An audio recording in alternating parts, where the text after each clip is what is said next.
Noong panahon yun, nilipot ni Jesus sa mga bayan at layon.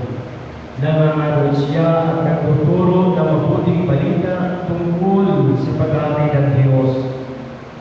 Kasama niya ang 12 at ilang babaeng pinagaling niya sa masamang espiritu at mga karamdaman. Si Maria na tinatawag na Magdalena, mula sa kanya ay 7 demonyo ang pinalayas. Si Juana, asawa ni Cusa, nakatiwala ni Herodes. Si Susana at marami pang iba.